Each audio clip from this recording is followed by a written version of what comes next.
Arestado sa checkpoint ang tatlong lalaking sangkot daw sa droga sa Iligan City. Dalawang bata naman sa General Santos City ang patay dahil sa dengue.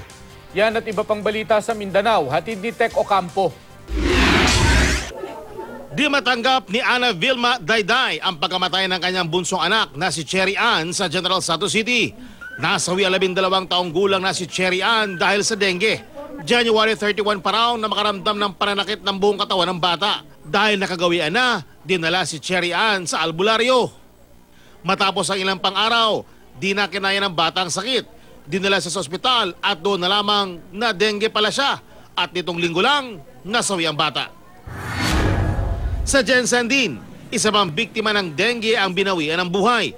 Tulad ng naunang na dengue, dinala rin muna ang 7 taong gulang na si Eliza Tanaya sa albularyo. Pero nang magsuka na may halong dugo si Eliza, isinugod na siya sa ospital.